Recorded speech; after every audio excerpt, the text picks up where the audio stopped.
alguna vez leemos, pero el de hoy se llama el psicoanálisis.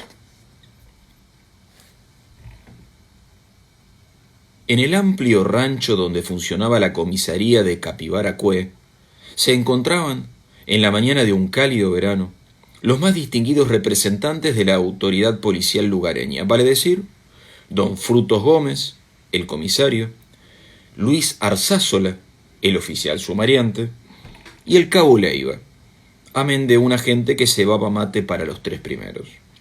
La conversación, aburrida por falta de temas, se arrastraba de silencio en silencio cuando Arzázola de pronto interrogó: ¿Conoce usted el psicoanálisis, don Frutos? No, mi hijo. Ese circo nunca vino por acá.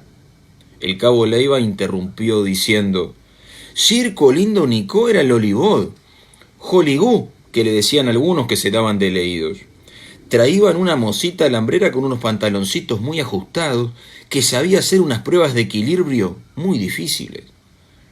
Pero no hablaba de eso. Yo dije psicoanálisis.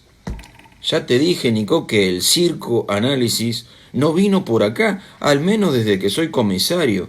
Gringo los dueños, pa. ¿Qué dueños? Los del circo. Los análisis esos, pues. Oh, señor, parece que lo hicieran a propósito. Yo dije psicoanálisis, de psico, que quiere decir alma, y análisis, investigación, o sea, la investigación del alma. ¿Y por qué pa no hablar en cristiano, mijo? Yo esos idiomas extranjeros no los entiendo. Yo sí, dijo el cabo vanidosamente, y hay que oír cómo hablamos con el mister de la estancia. Pero si apenas sabés la Castilla, ¿qué vas a hablar en gringo?, se rió el comisario. Y de no, don Fruto, facilidad que tiene uno. Pero eso es imposible, exclamó el oficial. ¿Cómo va a hablar un idioma sin conocerlo?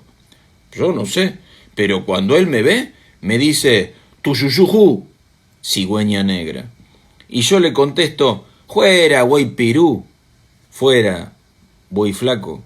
Después me dice Uruguay, y yo le respondo Paraguay. Jaja, se lanzó a reír Arzázola. ¡Qué fantástico! ¿Sabe lo que pasa, comisario? No, y si vos sabés, explícate, pues. Muy bien. El inglés le dice How do you do?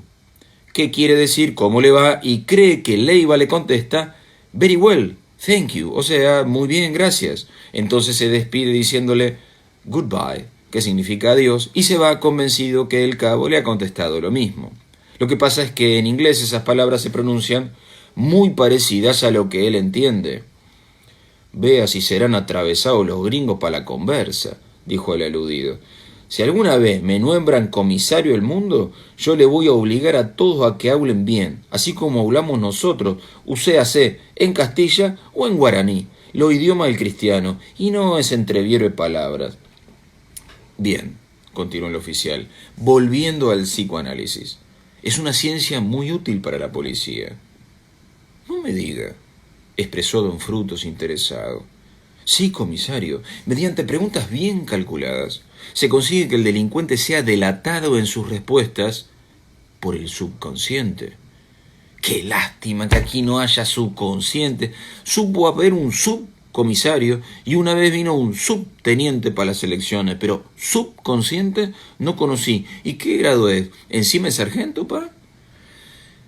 El subconsciente, prosiguió el oficial sumariante con inagotable paciencia, es aquella parte de... Parate, mijo, interrumpió don Frutos, que ahí viene doña Moncha muy apurada, vamos a ver qué le pasa. La noticia que trajo la buena mujer fue que, cerca del boliche, detrás de un corral, habían encontrado malamente herido a don Casiano, el recero, por lo que lo habían llevado sin pérdida de tiempo a casa de doña Belén, la curandera. Rápidamente fueron hacia el rancho de la médica y ahí hallaron al hombre con la cabeza y el hombro derecho vendados, en estado de semi-inconsciencia. ¿Qué tal, pa, doña Belén? ¿Hay peligro que se corte? No, don Fruto, ya entró a bajarle la fiebre, pero va a tener para rato. ¿No dijo nada? Nada, se quejaba nomás. El comisario lo observó detenidamente y volvió a preguntar: ¿algún hachazo o qué? —Pa' mí —respondió la vieja—, un garrotazo que le agarró el refilón la cabeza y le rompió la islilla, la clavícula. Ah, en demás tenía los bolsillos de la blusa dados vuelta y sin un peso. —¿Para robarlo entonces, juez? —Sí, pero no le encontraron una bolsita llena de plata que tenía colgada al pecho. Aquí está. —Bueno —dijo don Fruto—, voy a llevarla a la comisaría para que allí la reclame cuando sane. De mientras, cuídelo, doña. Pierda cuidado, don Fruto, como si fuera la familia lo voy a tener. Los policías se despidieron y fueron al lugar donde se había encontrado al herido. Numerosos árboles rodeaban el corral de palo a pique. Muy cerca de él pasaba un tortuoso sendero que, no lejos de allí, empalmaba con el camino real. Don Casiano haberá dejado el boliche medio en tranca y agarrado por aquí como de costumbre porque es más cerca, expuso el comisario. El malhechor, sin duda, intervino el oficial, lo habrá esperado escondido detrás de esos troncos. Así parece, confirmó el superior. Observaron el lugar donde el hombre había caído. El fino polvo estaba aplastado y conservaba malamente la forma del cuerpo. Unas manchas oscuras eran los rastros que quedaban de la sangre vertida. A su alrededor había confusas pisadas de hombres y animales. Revisaron concienzudamente el lugar y hallaron entre la hierba algunas monedas y una gruesa rama con rojizas señales. —Con esto le pegaron —exclamó el oficial—. Si pudiéramos sacarle las impresiones digitales. No hace falta, déjame estudiar el asunto. Pa' mí el criminal lo esperó escondido atrás de ese paraíso y cuando el viejo Casiano pasó, le abajó el garrotazo. Felizmente, de apurado o por la oscuridad, le erró el viandazo y por eso le agarró el costado de la cabeza y le rompió el huesito ese del hombro, la clavícula, señor. Será, para nosotros es lislilla.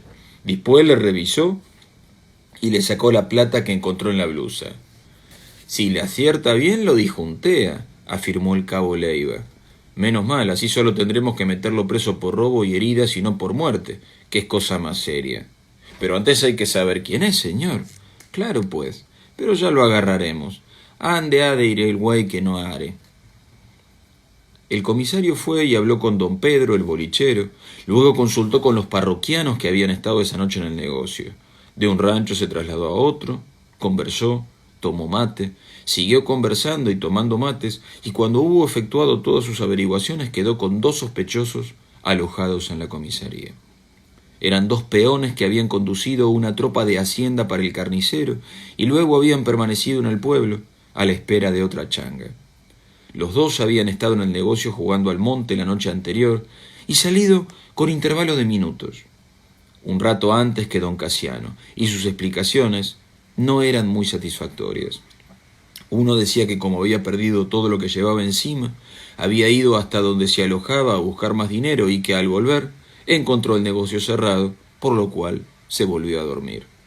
El otro dijo que después que perdió los 20 pesos que se había propuesto arriesgar esa noche, y para no caer en la tentación, salió a caminar y se estuvo un rato largo sentado sobre una piedra a orillas del río. Ninguno, sin embargo, pudo citar testigos o presentar pruebas en favor de su aserto. —Pa' mí —decía el comisario—, es uno de estos 2. La otra gente que estuvo esa noche son gente vieja del pueblo y no son capaces de una jechuría mesejante con don Casiano. ¿Y a vos qué te parece, oficial? Yo comparto su opinión, señor. Bueno, pero ¿cómo hacemos para saber quién es?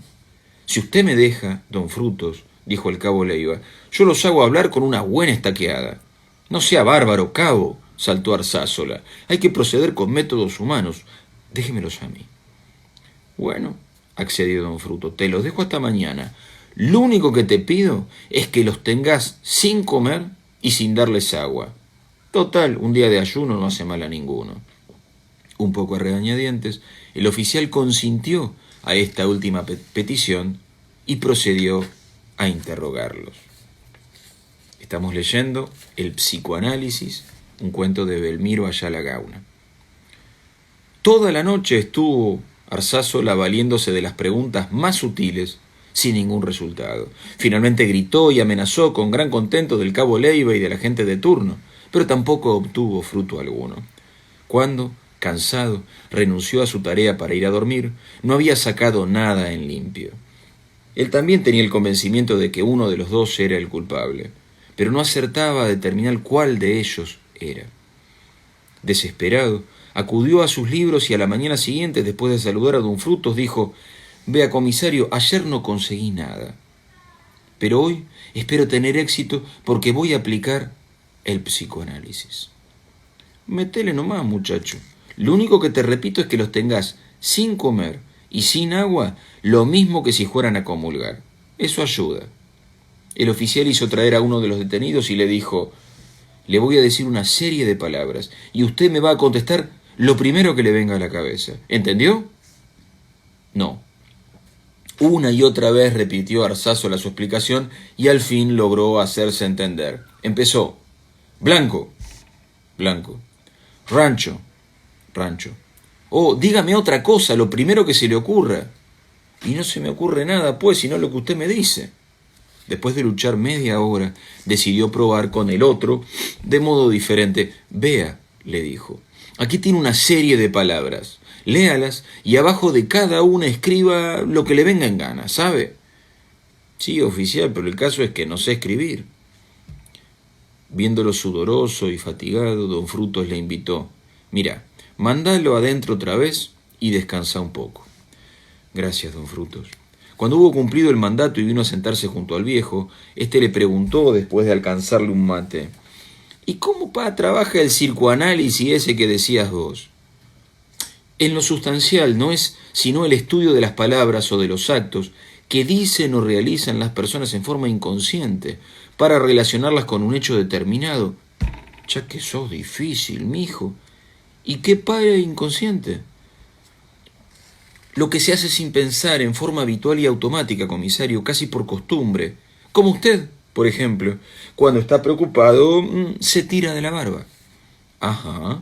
Con esos actos el individuo, sin querer, se traiciona y suelta cosas ocultas». Don Frutos pensó un rato y dijo: «¿Sabes que tenés razón, mi hijo? Mira, no te preocupes más y déjame a mí, que yo le voy a aplicar el psicoanálisis. A mí también me gusta el progreso». Arzázola suspiró resignado y mansamente aceptó. «Como usted quiera, don Frutos». La siesta fue calurosa en extremo y los dos detenidos se desesperaban pidiendo agua al inmutable cabo o a los inconmovibles agentes. Cuando después de su larga siesta apareció don Frutos en el local, ya lo estaba esperando Leiva. «Mira», dijo el viejo al cabo, «anda a traerme unas naranjas, un plato y un cuchillo». Cuando tuvo las cosas pedidas en su poder, el comisario acomodó sobre la mesa una naranja en un plato y a su lado colocó el cuchillo. «Hacé pasar al más flaco», ordenó después. El detenido vino y se quedó esperando, pensando en la clase de suplicio a que sería sometido. «Sentate allí», invitó don Frutos, «y tomate esa naranja, después vamos a hablar». Brillaron los ojos del sediento al oírlo, y después de sentarse empezó a pelar la dorada esfera con todo cuidado. Luego la succionó golosamente hasta la última gota, colocando las semillas en el plato. «Ponete en el rincón y espera», le dijo don Frutos enseguida. Mandó al cabo que limpiase el plato y colocara sobre él una naranja y el cuchillo, como antes. Cuando el otro sospechoso oyó la invitación, se arrojó sobre la fruta, le arrancó un pedazo de cáscara de un mordisco y empezó a chuparla a los estrujones. «Este es», sentenció don Frutos, «metelo otra vez en el calabozo». Después, dirigiéndose al del rincón, se disculpó: «Perdoná, mi hijo, la encerrona, pero tenía que encontrar al culpable y vos no tenías a Naides que te hubiera visto junto al río como dijiste. Andate nomás». Arzázola, que no salía de su asombro, interrogó atónito: «Pero, don Frutos, ¿cómo puede resolverlo con tanta seguridad? ¿Y si se equivoca?» «¿Qué me voy a equivocar, mi hijo? El psicoanálisis no engaña». «No entiendo, comisario». «Sos lerdo, muchacho. ¿No les viste tomar naranjas a esos dos?» «Sí». «Y bueno, el primero, a pesar de haber pasado desde ayer a la tarde sin probar agua, no se impacientó, peló la fruta con calma y puso las semillas en el plato. El otro, en cambio, anduvo a los empujones, se atropelló todo y tiró las cáscaras y semillas donde cayeran. ¿Y eso qué tiene que ver con don Casiano? Que el que lo golpeó fue un atropellado que de puro nervioso le erró el garrotazo a la cabeza y le pegó solamente de refilón. Después, de apurado, apenas si lo revisó por arribita y se fue. Perdé cuidado que si el culpable hubiera sido el primero, no le fallaba ni un negro de uña. Y luego le hubiera sacado hasta las medidas para ver si no tenía escondido algo. Esos tipos sin gel, tranquilos como agua de tanque, son una cosa seria cuando les da por hacerse los malandras. Tiene razón, don Frutos. Bueno, y ahora vamos al boliche a tomar una cañita. Salieron y a la media cuadra oyeron un alarido de angustia que erizó los pelos del oficial. ¿Y eso? ¿Oyó don Frutos? Sí, pero no te apures, muchacho. Es el cabo Leiva que le está aplicando el circoanálisis, a su modo, al malevo ese para hacerle firmar la confesión y averiguar ande ha escondido la plata que le sacó al viejo. Del libro Otros cuentos correntinos, El psicoanálisis, de Belmiro Ayala Gauna.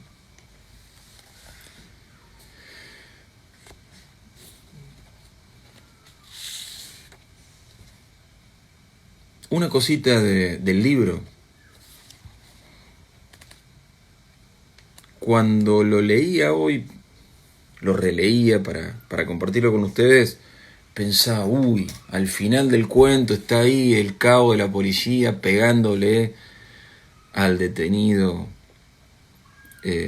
para que firme la confesión. Yo pensaba,